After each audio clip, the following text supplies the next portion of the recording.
So let's move on to the next question, guys. In this question, we are given that there are 10 students that need to be seated around a circular table, right? So we have to find the probability that two of the students, Anna and Bill, do not sit next to each other, right?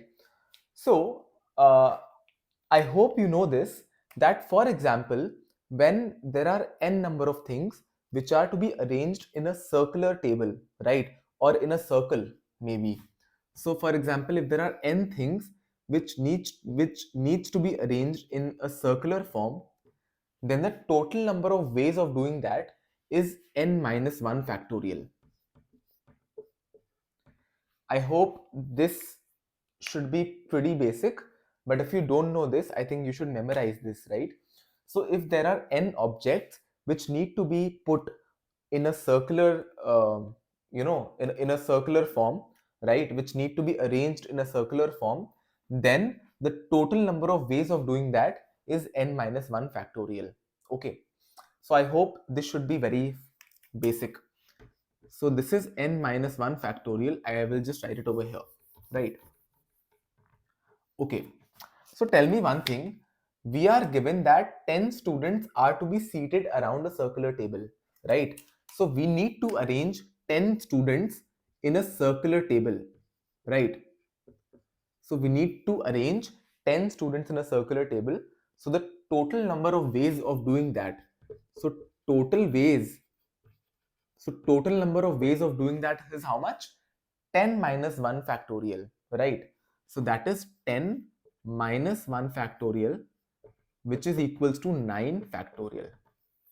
So I hope this should be very clear that if we need to arrange 10 students, right? For example, if this is a circular table, right? And we need to arrange 10 students, 1, 2, 3, 4, 5, 6, 7, 8, 9, 10. So if there are 10 students and we need to arrange them in circular order or in a circular fashion, then there are n factorial ways of doing that. So I hope this should be pretty clear, right? Now moving on to the second part, the given condition is that there are two students, let's say A and B, Anna and Bill, let's say A and B, there are two students. We need to make sure that they do not sit next to each other, right? So in all these kind of questions, what we do is that we take the opposite of it and then we subtract it from all the cases, right? So in the question it is asked that Anna and Bill do not sit next to each other. So what we do is that we take the opposite of that. So what we do, we take Anna and Bill to be seated together, right? So for example, if this is Anna and this is Bill, this is Anna and this is Bill, right? So now what we do is that we make a scenario in which both of these A and B are always together. So basically both of them are one unit, you can say. So tell me one thing, if both A and B are basically a single unit, right? You can consider them as one. So how many total objects will be there or how many total students will be there? There will be 9 students, right? Because 1, 2, 3, 4, 5, 6, 7, 8 and this whole thing is 1, so 9.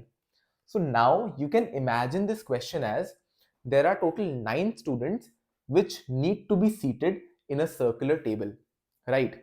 So if we have 9 students which need to be seated in a circular table, right? So how many ways will be there? So total ways will be how many?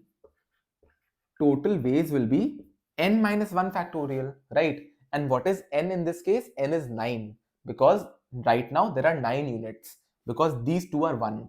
So that becomes 9 minus 1, which is 8 factorial. I hope this also should be pretty basic, right?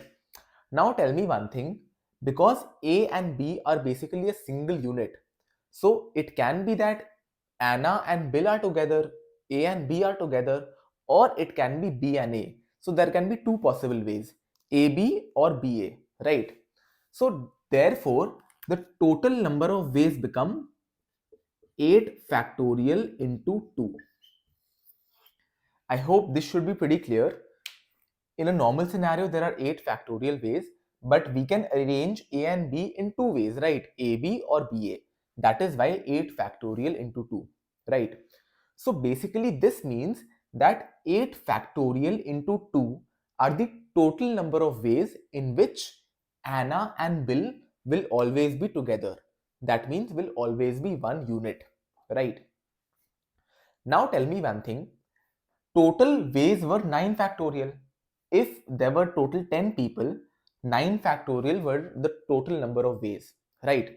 So if we subtract this from this, we will get all the possible cases where Anna and Bill are not together. Does that make sense? Why? Because 9 factorial are the total possible ways, like all the possible combinations, right? So 9 factorial means all the possible combinations, right?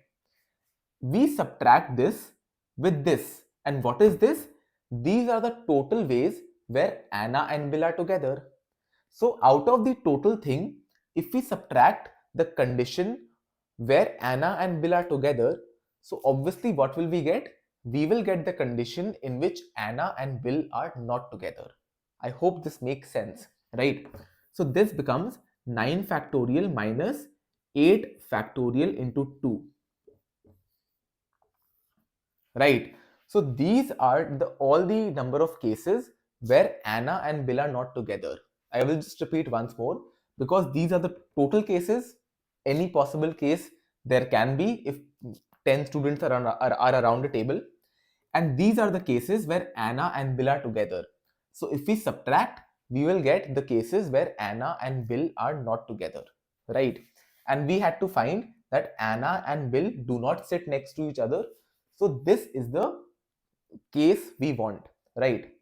But now we have to find the probability. So probability becomes the favorable upon the total outcome. So these are the favorable cases, right? Where they both are not sitting next to each other. And what are the total cases? The total cases are 9 factorial. So this basically becomes your final answer. 9 factorial minus 8 factorial into 2 upon 9 factorial. Now you can easily solve it and then you can get your answer. If you want me to solve it, so basically what you can do is you can take 8 factorial common from here, right? So if you take 8 factorial common from here, what will you get? You will get 9 minus 2. You will get 9 minus 2 upon, you can write 9 factorial as 9 into 8 factorial. So you cancel 8 factorial, 8 factorial. So what you get is 7 upon 9. So this becomes the final answer. The probability that two of the students, Anna and Bill, do not sit next to each other will be 7 upon 9. So in all these questions and a lot of probability questions, what we do is that we are given some condition, right? We take the opposite of that, and then from all the possible cases, we subtract that so that we get the required condition that we want. So similarly, we did this over here, and I hope this should be pretty clear.